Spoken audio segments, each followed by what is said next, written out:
Welcome to a One Finite Planet video on why so many Americans will vote for Trump.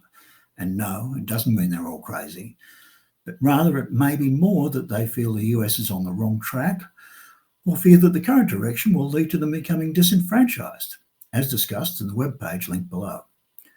To be clear, the majority opinion here at One Finite Planet is against voting for Trump, and the reasons are well expressed by Rory Stewart in an interview that is linked below.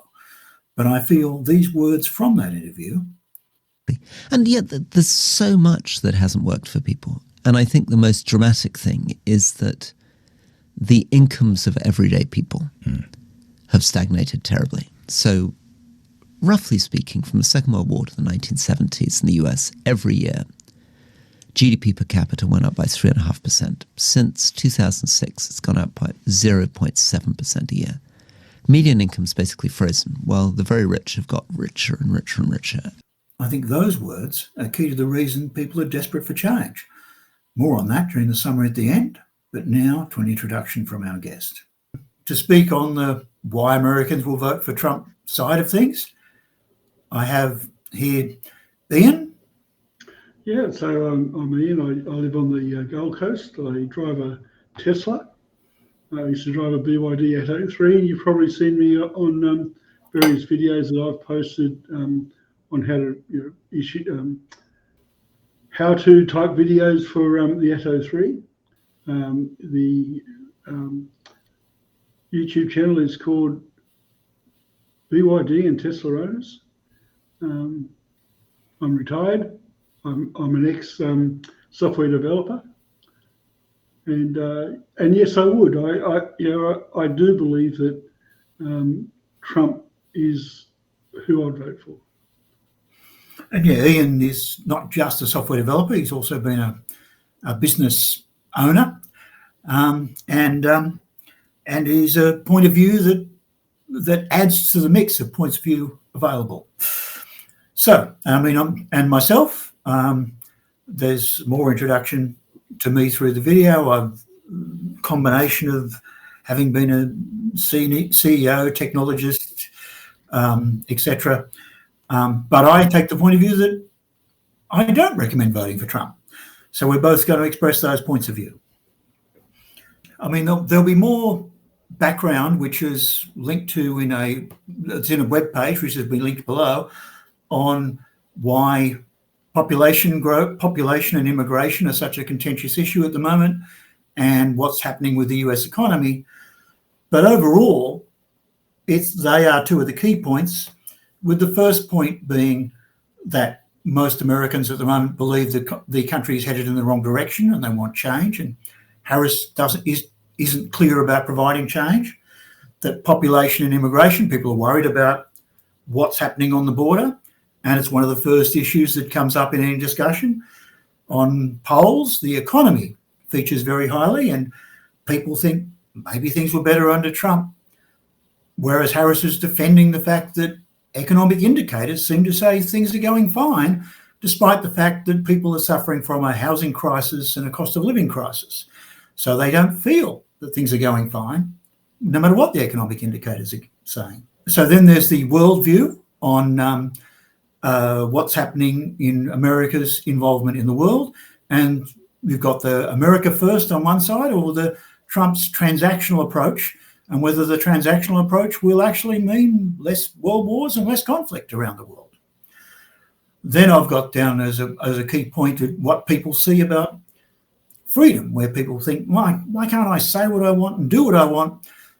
And yet this actually works both ways, and both sides feel that the other side are doing things they should be prevented doing, and they should be able to do things that they're prevented doing. So it actually works both ways. And then there's the risks of, is Harris seen as just a move too far to the left for a lot of people? The whole issue, all the issues about, has woke gone too far? Does the Washington swamp need more draining? And conservative approach of change can be bad, and why are we changing? So they're all the points. And to go back in more detail on first, that wrong direction. And people think it's the wrong direction. Yeah, well, it's really interesting because there's 79% of people believe it's going in the wrong direction, which is strange because usually it's one half of or one political side believe it's going in the right direction, and the other believe we should pull it back a bit. But in this case, there's violent disagreement on the direction that the country's going, and there's all different directions they want to go. So you've got the Democrats wanting to make a change or go from a different direction of having Donald Trump even on the trail of even within the discourse, and you've got the Republicans virtually citing all of the issues that what you want to talk about as being the current direction, and that current direction needs to change.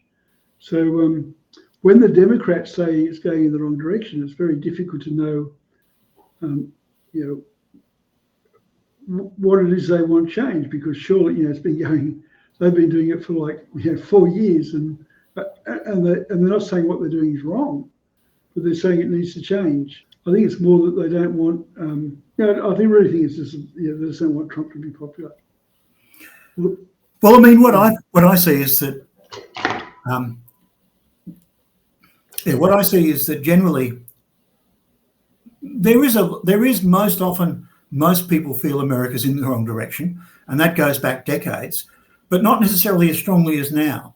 Yet when Harris is asked what she would do differently than Biden, she ends up sort of trapped where she doesn't want us to be seen as criticising Biden, but the end result is she ends up saying that nothing will change, that everything will be done exactly as it is. Without defending Harris, she did say the other day on Fox, I don't know if you can believe Fox or not, but she said this on Fox, that the Harris administration would not be a continuation of the Biden administration. Did she say how it wouldn't? Oh no, she's not going to give you detail. just vote for her because she's female. Yeah, but they've specifically asked, though. She's been specifically asked on several occasions, what would you do different than the current administration is doing? Now, look, vice presidents are not presidents. Otherwise, the whole talk would be equally about the vice presidents as presidents. But so she does have the ability to say she'd do things differently, but she never identified a single thing that she'd do differently, even including where she's got some policy directions about new things she'd bring in that the current administration is not doing. She didn't even quote those as examples. So she's not selling the case well that she's going to introduce change. So you could argue that Biden isn't running a Biden policy, and Harris won't be running a Harris policy set of policies, because both of them are running the Democrat machine policy. So they're not going to. All they're going to do is whatever the Democrat machine tells them to do, and that's just the way it is now. Sure, she's not going to. She can't say she's going to do something different, because she's just going to do exactly what she has to do, and that's what she's told, and that's what Biden did. I think it's also partly the fact that almost all American politicians in recent years have been lawyers, and lawyers aren't necessarily the most creative minds. They're good at defending a position, even if they're not necessarily committed to that position. It's what lawyers do. You prosecute one side of the case, but they're not necessarily ideas people. And I think that's how Trump's captured. I know we get off the track here, but that's probably how Trump's captured a lot of people, in that he's coming from a managerial point of view to say, well, this is how I'd run this business, where the business of the country, where the Biden's view, well, Biden came from, well, this is how politicians will run the country, and Harris is saying, well, this is how a prosecutor would run the country. I know that's an oversimplification. You could argue, well, that's not right, but that's what a lot of people think. Yeah, but I mean, Harris's case has very much been, and I saw this on the interview on Fox, on the debate, etc. Her biggest position has been, I'm not Trump. Yeah. And the fear of what Trump's doing what Trump is proposing to do being wrong. Now, of course, there are two sides to that. One is that Trump does make some suggestions that could be taken as saying some scary things, but then a lot of people don't believe he'll do those things that are the scary ones. That the biggest worries won't happen, that's Trump being Trump is the defence that's looked at. So a lot of the stuff that they say that Trump said and what they're worried about is not something that Trump said. Like, for example, he said, you often hear him say, "I'll be a dictator from day one." Now, what he's saying is that there's a lot of things that he's going to write in as executive action, and on day one he's going to spend the whole day doing all those. So he's going to be a dictator on day one. He's not going to be a dictator for the whole length of time, but the Democrats say no, he wants to be a dictator. I mean, that's just taken out totally out of context. The other is a bloodbath. It's always, if he doesn't win, there's going to be a bloodbath. What he said, if you actually listen to it, he's talking about the motor industry. And if he doesn't win and the Democrats' view of what's going to happen comes in, that the motor industry's going to be decimated, and he used the term bloodbath for that. Now, the Democrats use bloodbath all the time for talking about when there's I wouldn't say it's the Democrats specifically that use it, but in I'm saying Democrats also use that term. Yeah, but it's a financial industry term, and he was using. Okay, but what I'm saying is, to say that if he doesn't win, he's going to create a bloodbath is wrong, and to say there's going to be a dictator from day one is wrong. And they're basically the things they're saying, that he's going to be a Hitler. So they're taking stuff out of context, and that annoys an awful lot of Trump supporters or independents who go to Trump because of crap like that. The term bloodbath is used by the financial community all the time. Sure. And Trump raised it in terms of that there'll be a financial bloodbath in terms of companies facing problem. Now, with motor vehicles. With motor vehicles and specifically motor vehicles. Well, he introduced it with motor vehicles, and then he tried to say that it will stretch beyond motor vehicles. Now, those words then became ambiguous and open to interpretation, and it'll stretch beyond financial. But he didn't say it'll stretch beyond financial. He just said it'll stretch beyond the auto industry. And then what does that mean? And that's whereby very often both sides have the error of really polarizing and taking things to mean things that the person hasn't said. So these things happen about Trump, that he says something that doesn't mean what the negative interpretation people have taken it to mean, to be, and then that fuels the defence that, well, people are always taking he says wrong, because they really do sometimes take things that he says wrong. So how far does that go? Well, that's one of the questions. One of the issues, though, with that, the Democrats are using it to say he's a threat to democracy, and that he's going to be a Hitler, he has to be taken out and all this, and you get these idiots going around with guns. It's not good. Right. So anyway, on to the big one that started, for example, on the first question asked on the debate on that was hosted on Fox, or not the debate, the interview with Harris. The first question pretty much was, how many people have come into the country? And she didn't answer it. Now, you could argue that she got distracted from it or whatever, but it still comes out. The question was there. She was given the chance to answer what's happening, and she seemed to dodge the question. And she didn't answer. And I've searched for, the two of us have discussed what the numbers are, and you get quotes on the numbers from the Trump side, etc. But I could not find a quote from Harris on how many people have come into the country. Now, as I said, there's a whole separate video on the population and why population growth is something that people are particularly sensitive to at the moment. But there's a perception that population growth in America is being heavily driven by unauthorised immigration. which is a term including illegals and even those who may technically be legal, but who knows, that it's not decided when they arrive. So unauthorised arrivals includes all people, whether they're illegal or maybe arguably legal or not. And on the Trump side, the majority, by nearly all of them, believe that there is no regulation at the border, there's no control at the border, and that Harris and Biden haven't done what they need to do to secure the border. That that's the word they use, is secure the border. They don't go into the bigger conversation that you and I have spoken about, and that is the change in population as a result, or how many people really actually do come in. But they're saying it's just not secure.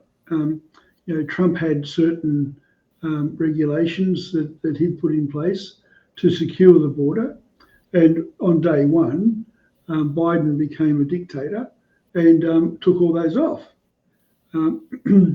Remaining in Mexico, the wall, allowing the border guards to actually stop people.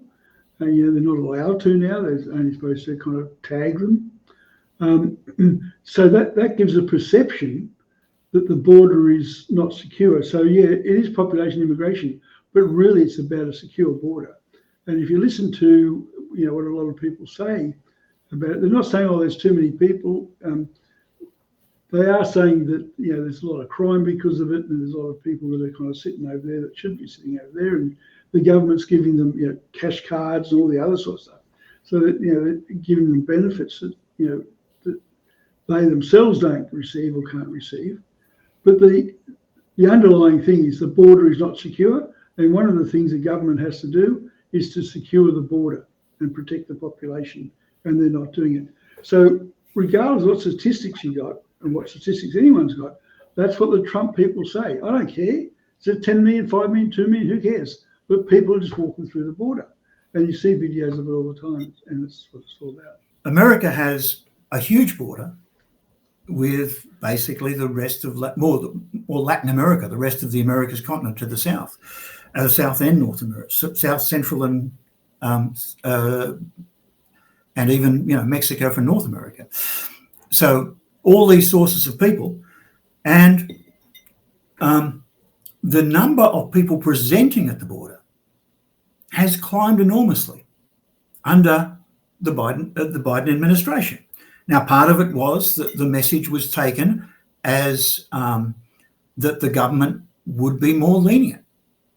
Now, whether they were more lenient or not doesn't matter, because if you give the impression you're going to be more lenient, more people present themselves at the border. I don't know that the ratio of people getting in versus not getting in has really changed that much. In fact, the biggest climb in the number of people, unauthorized arrivals living in America, was back under Bush, and then that slowed under Obama, and it continued to slow under Trump. But then it's been reversed under Biden. Now, the actual number, I would suggest, is not. Now, this is from this side, from the side of looking from the point of view that the problem's not as big as it's made out to be. Then the statistics seem to suggest the total number going up is not that great. And also there's statistics that suggest the crime rate from the people is no worse than from native-born Americans, if anything, maybe lower than from native-born Americans. And part of the issue with there is that America was founded on people coming in unchecked at the border. Throughout its history up to 1900, there was no check at the border. The people who wanted to leave somewhere else came. And they had a health check. Not much, but there was. They had a health check, and people were sent back that had any sort of contagious thing. Yeah, there were families that were sent back. It was a very sad time on that part. But you see, this is the thing, that they're arguing about two different things. So you got the Democrats on one side, arguing on statistics. It hasn't changed that much, and and if they don't fall back on statistics, they say, well, you're heartless because these are poor people that need to want to start a better life and da da da da da.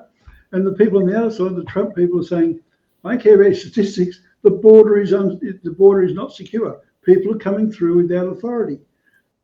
And so they're arguing about two entirely different things, and they're both right, probably.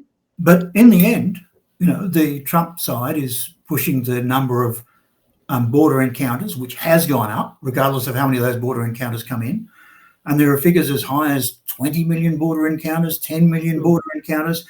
And the Harris side is not giving any contrary data to correct that impression.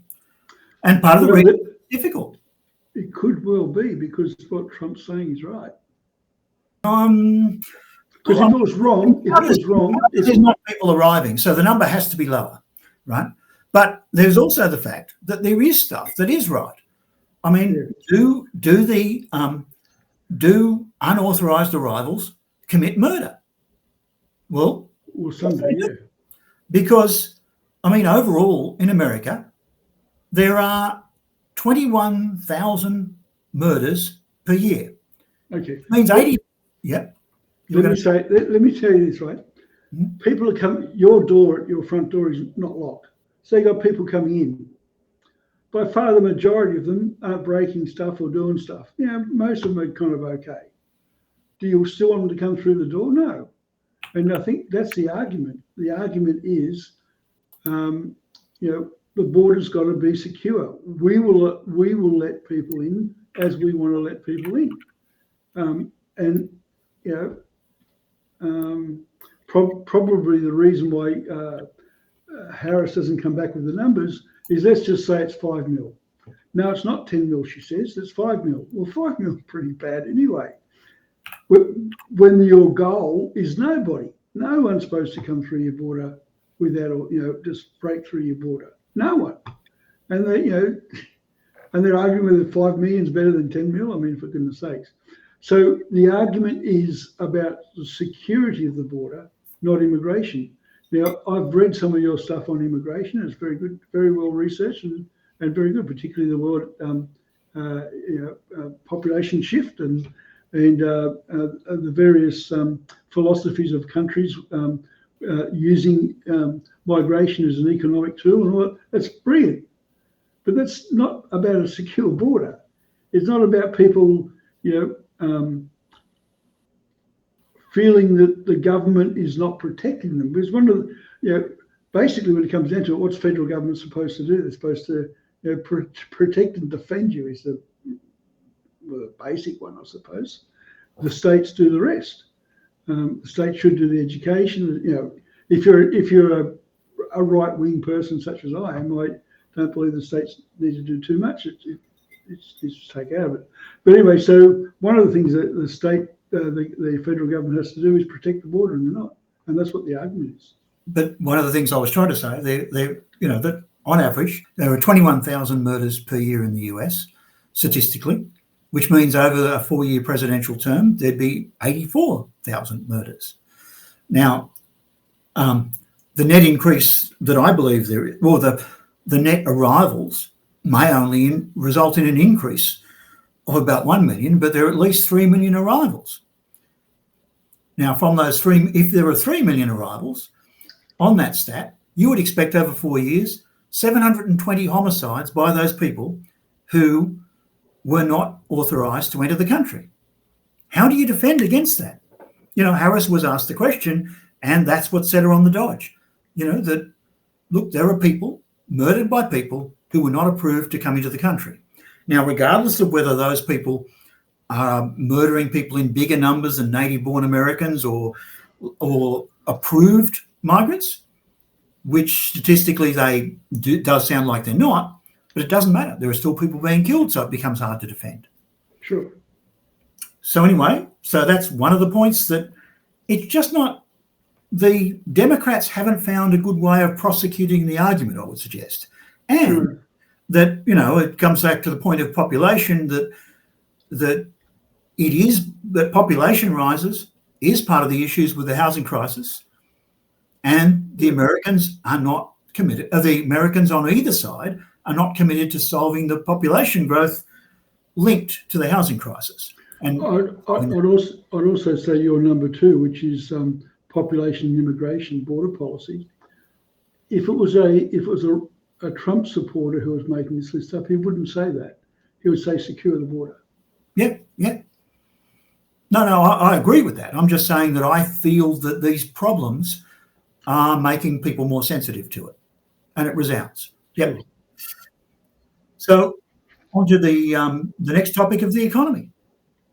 Okay, so you've got so the economy statistically is doing better than what people are feeling, and the reason for that is, in my view anyway, the reason for that is the economy is having a greater GDP and greater increase in productivity because of the 10 to 20 million new people that are coming in, and that's the result on paper that they're feeling. But the individuals, I mean, there's lots of examples where because of immigration, the economics of the country are improving, but the life of the majority of the people is not improving. And I think this is the case where a lot of people are saying, look, we're doing better under Trump. Now, under Trump, the GDP wasn't increasing because of a huge number of 10 to 20 million people that were coming in. There's only like a few.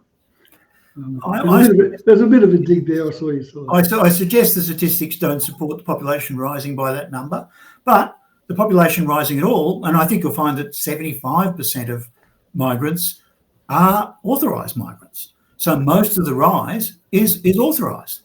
And whether it's authorised or not, it increases the GDP, and that increases the statistics on the economy. So they're seeing these statistics to say things are better, but it's also increasing inflation as well. These people coming in. Yeah, I mean, my analogy is that you consider the economy like an egg farm, where the population are like the chickens, and the output of the economy grows the more chickens you add, but it doesn't always make life better for the chickens. And at a certain point, you cross a threshold where we actually object to the conditions of the chickens, but we don't object to the conditions of people once population crosses the threshold. But it comes down to what comes first, the chicken or the egg. Yes, but on that side, I think that there's also another factor combined. I mean, if you look at the US economy, huge amount of the growth of the economy has been in a few companies of the tech sector. It's not spread around. The US economy grows very often because the rich grow richer without the average person growing richer. So technically the average goes up, but the majority of the population are not necessarily going up. That's not what the statistics showed during Trump. It was that trickle down policy of Trump did work. When he lowered the taxation, he did all that did work. What Harris's view is and Biden's view is exactly what you're saying. That the rich get richer, but the poor don't, and what they want to do is to tax the rich and give more back to the well, we can agree to disagree on that one fully, that whether the measures from Trump worked or not or whatever. And I'm not a believer in trickle-down economics. To me, it doesn't technically add up because the rich get richer on trickle up. So the idea that it trickles down again. But anyway, that's another thing. So just on that, we're talking about perception. The perception during Trump, it's not back in retrospect, during Trump, the times were good. Yeah. And that was a result of giving tax cuts to the rich or the rich, or giving massive tax cuts, huge tax cuts, and in fact the revenue improved, and people felt that and they said it was great. And then we come to the Biden era where they had a different view of how things should happen, and people were saying, well, this is awful. So, regardless of what your professor at the university says in the economics, you've got to go with what the people say, and the people are the ones that vote. Look, I mean, we can agree to disagree on the analysis there.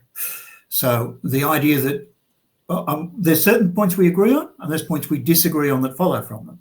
I mean, I agree people looking back now particularly feel things were better under Trump and may have been better under Trump. No, I disagree with that. I think people back then were saying it was better, that it was really good under Trump at the time. I think if you had a look at the the surveys back then, people were saying that their pays had gone up in relation to the cost of living and all that. Economically, people feel it was better under Trump. Now, whether or not it really was better, they feel it was better. Yep. And that, now, part of it could be looking back, part of it not. But the whole point that doesn't mean that people felt better and it was better because of Trump's economic policy. We don't know that. That's just a jump. And some people think yes, and some people think no. But what didn't happen under Trump's watch was the huge rise to the same extent in tech companies that we've had over the past 3-4 years. And that huge rise creates a bigger distortion of the economy, so that you get the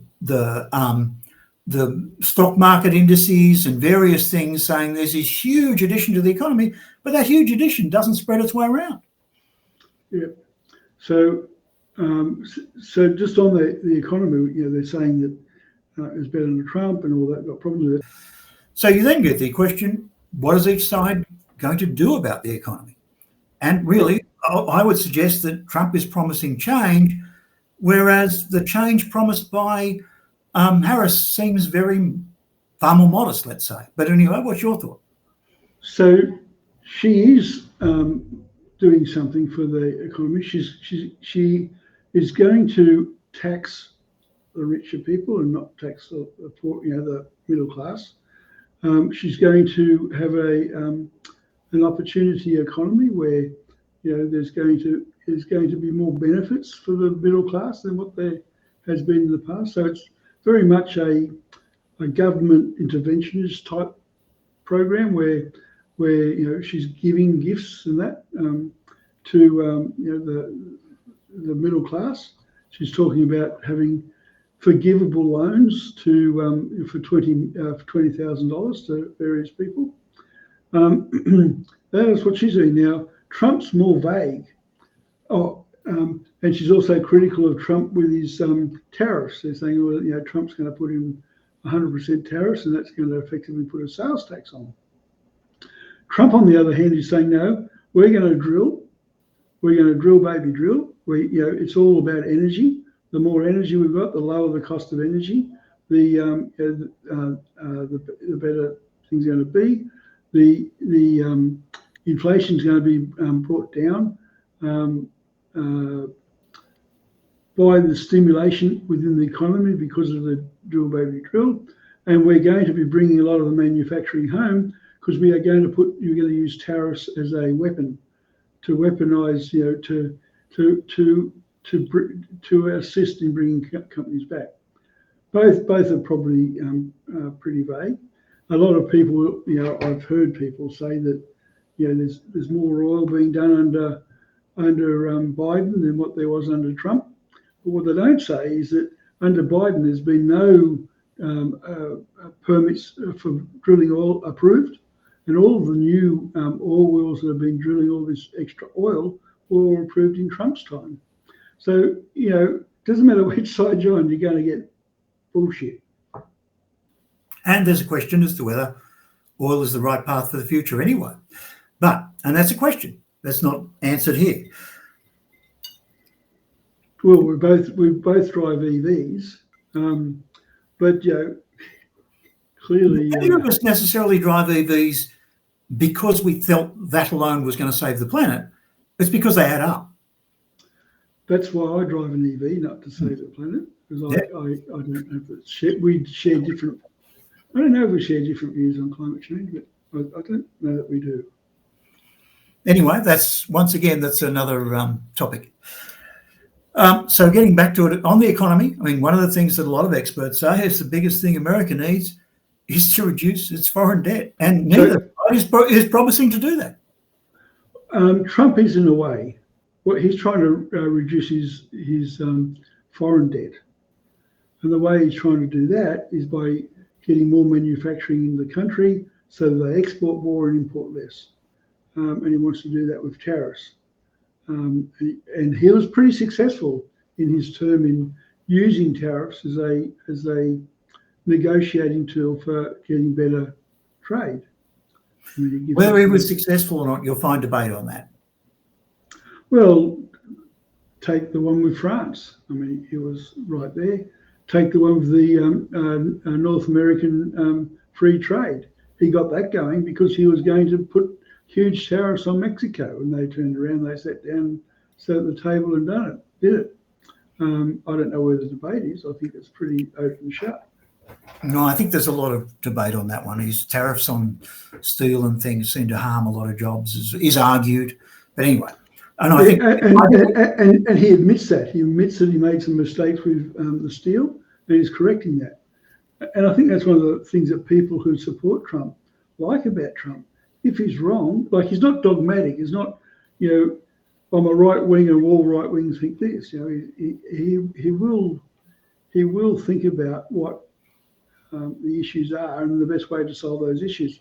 And he won't go and look up the right wing handbook as to how to solve this. That's my view anyway. Okay, fair enough. And that's why I support him, really. I'm not convinced on the economic argument, but what I am convinced on is that he's offering change, and change is hope, whether it's wrong or right.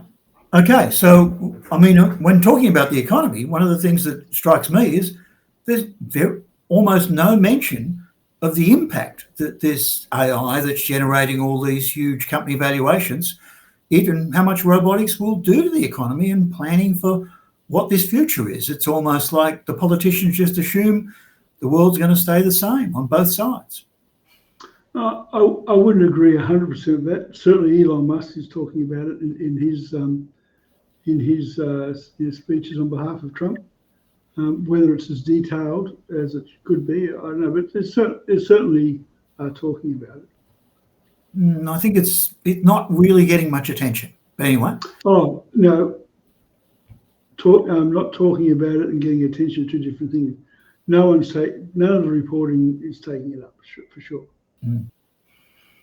So on to our next point, which is the worldview.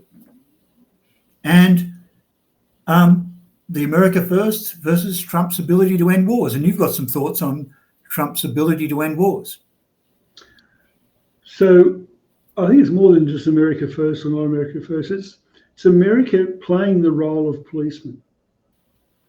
And to play the role of policeman, you've got to have troops out there. You've got to be getting involved in other people's politics, and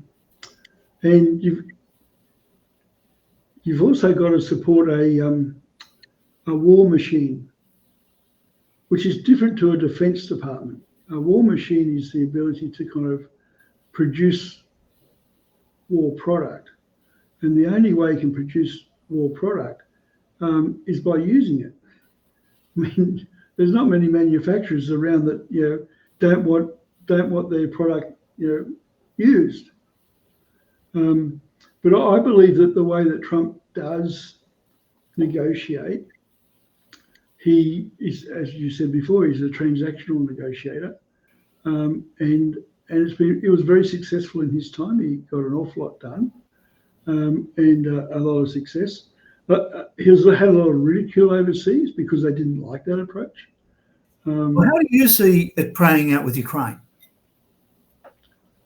So I see that he will end Ukraine very quickly, because what the current administration is saying is, look, Ukraine, we'll keep giving you money. You keep fighting Russia, but you keep one hand behind your back. Don't you dare hurt them, but we'll keep selling you materials to go kill. And what Trump's saying is, hey, there's too many people dying.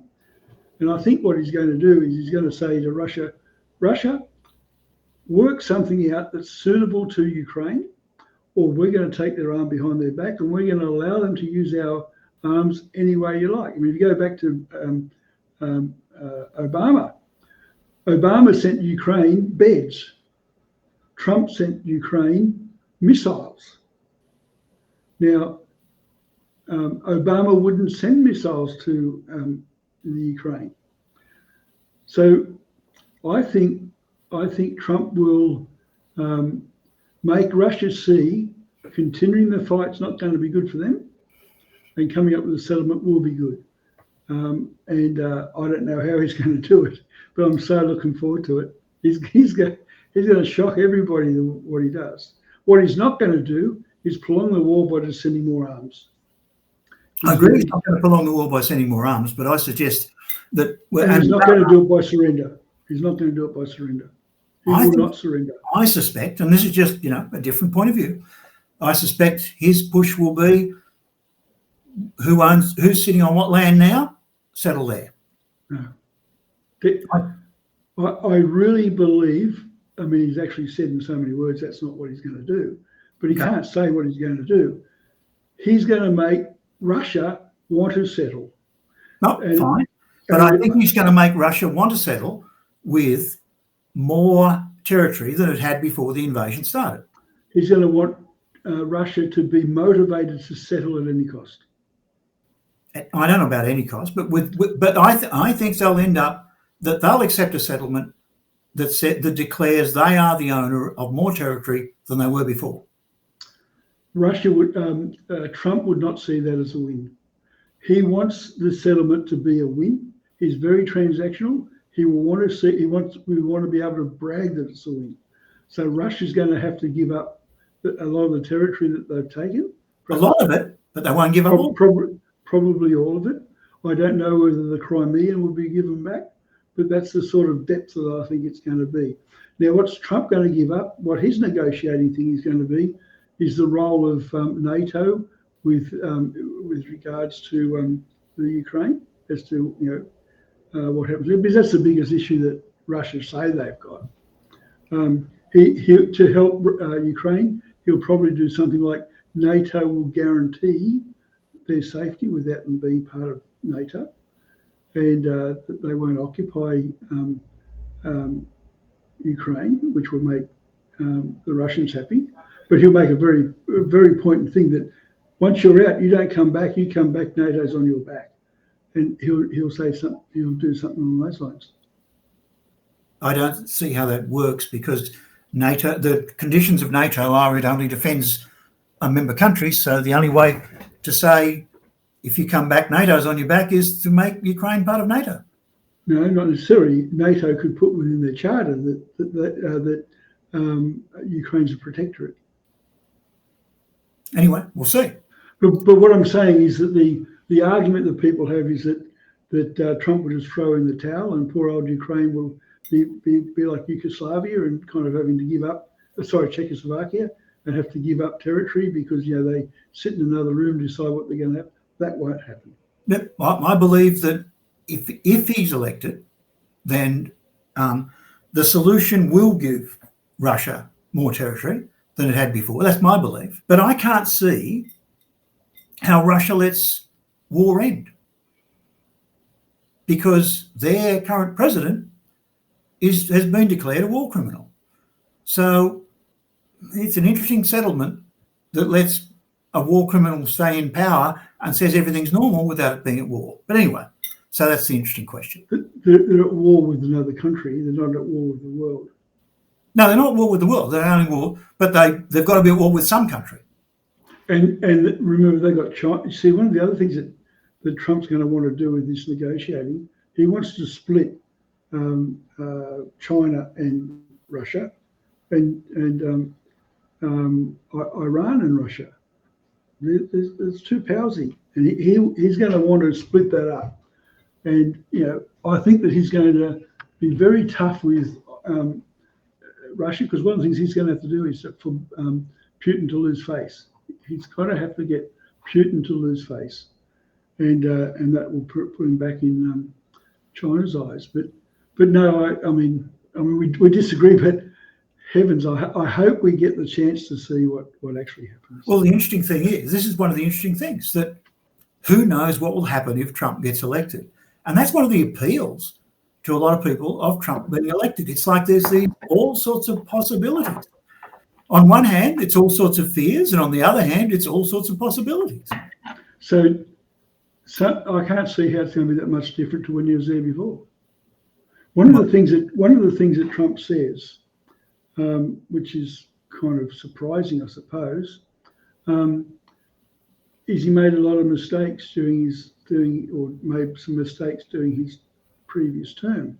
And one of the mistakes was he got the wrong people in the circle.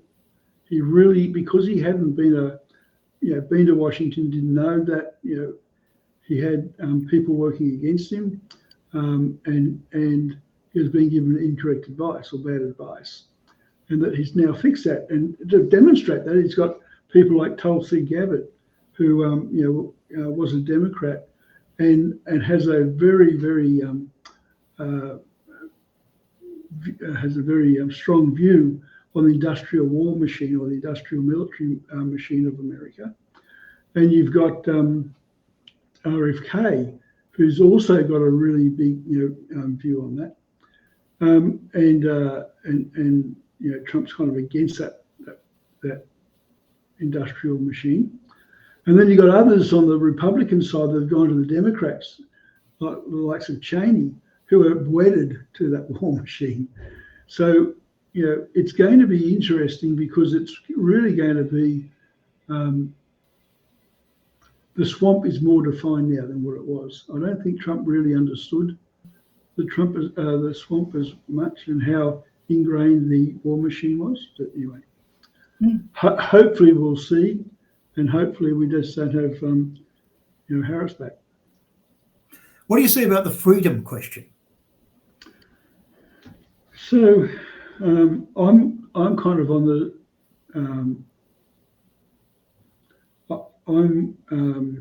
my mind's gone a bit blank now. What's the name of the party who believes in almost Libertarian. Libertarian. I'm almost a libertarian. From an American point of view, they've got an Amendment 1, which says that you're allowed to say whatever you like. You can, whether it's true or not, you're allowed to yell fire in a picture theatre because you're allowed to say whatever you like, and that's what the Republicans say. Now the people saying, well, the Republicans don't like what the Democrats say, and that's not true.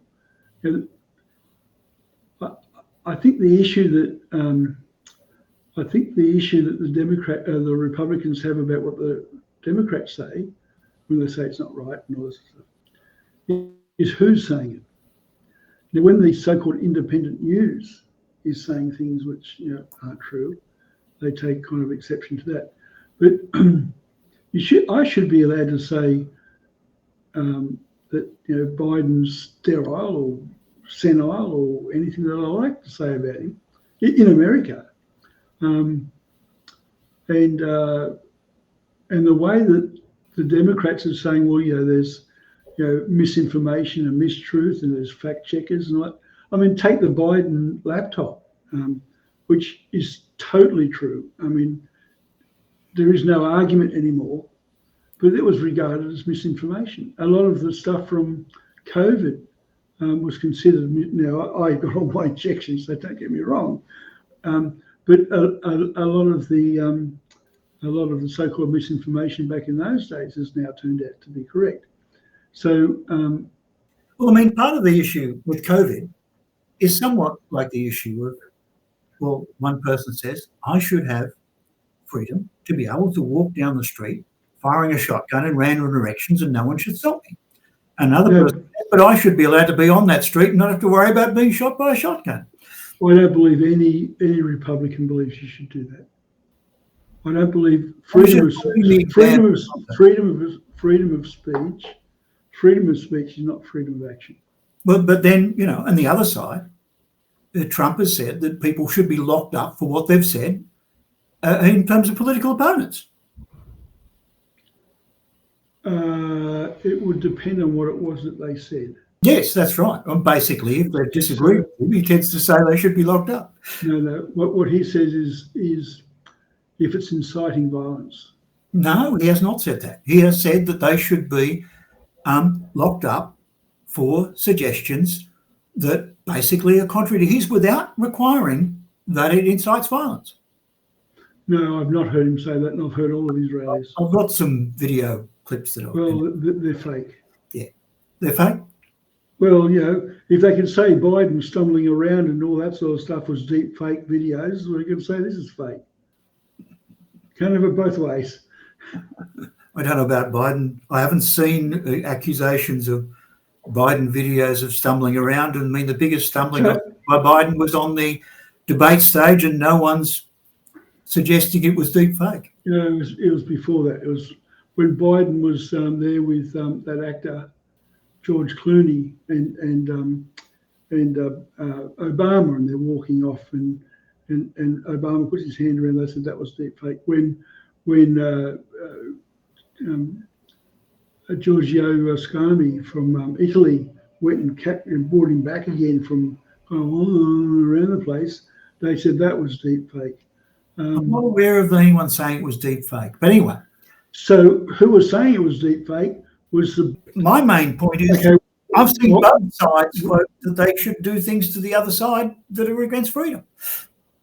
So it comes back to freedom of speech and what's true and what's not true. To stop people talking about the Biden laptop, saying that to literally ban people from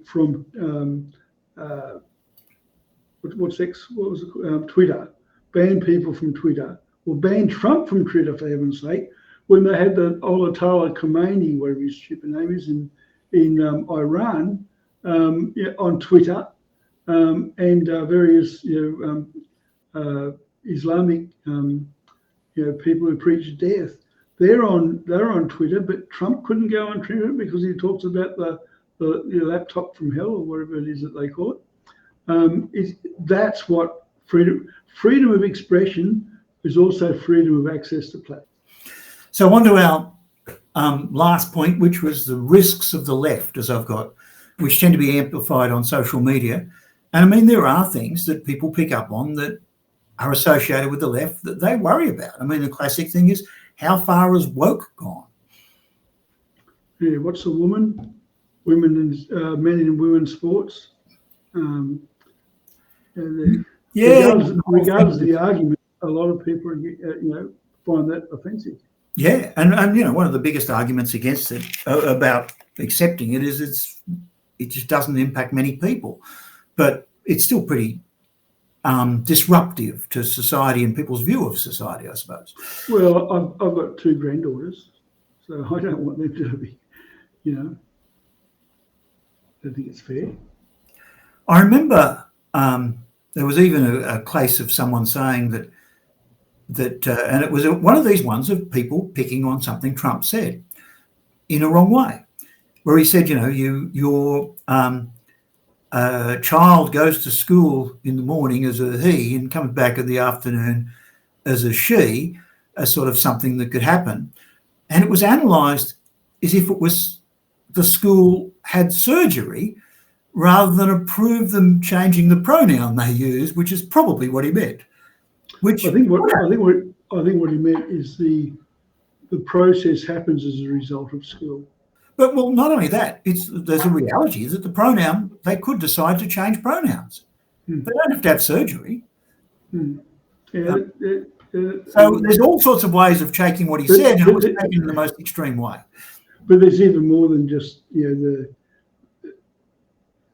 view of women and women in sports and that. The bigger one is the education. So the kids are being educated by woke teachers. Now, it's not about whether the he and the she and all that sort of stuff, but also history. History's being rewritten. Being white is bad. Being a white male is even worse. These are the things that are being. Kids are being told to apologise for being white and that sort of thing. I think whole other video, that one, but yeah. No, but I mean, that's what's happening up from the left. Now, the problem with that is you're going to get a lot of left voters as they get older. The kids grow up believing that stuff. And if the parents are conservative and say, no, that's not true, kids always rebel against their parents, and they're just adding fuel to that fire to rebel on it. And already people, employers are complaining about, I'm using American expression, the Z generation or Z generation, whatever it is. And it's, they can't read, they can't write, or large, not all of them, but there's certainly increase in the number of people that, kids that can't read or write. And that in America, the teachers union is so powerful that no one wants to kind of pull them up. So I think that's one of the issues on the left that is a problem, and that is the indoctrination of our kids into the left woke view. Yep. Well, I don't know what to do. I'm going to vote for him just in case, or what? Maybe some libertarians may do that. Some libertarians may, some of the younger ones may go that way. It's all about the hope that here's someone who hears our problems, and let's hope he's got and I feel the hope that he has a solution, versus people that say, I hear what he's saying and I'm scared of it. So anyway, thank you, Ian, for participating. I really enjoyed it. It's always challenging to talk to someone with your background on, you're a futurist. You're very analytical, and I'm glad I wasn't debating you, although I did try a couple of times. But it'd be interesting to see who you really vote for. Well, I don't get to vote in this one. Sure. In summary, a lot of people vote for Trump in what has become this celebrity reality TV show because they feel a risk of being disenfranchised by government, economically, by too many new arrivals or social trends. People want a change of direction, and Trump appears to be identifying problems even if he doesn't have real answers or get to the true nature of the problems. At least he suggests a change of direction. Harris appears to be defending the current direction rather than acknowledging that if half of America is looking to vote for Trump, that should be a wake-up call. There are links below to a page with further discussion of the actual problems and videos to follow on those key areas of what actually needs fixing. Bye for now.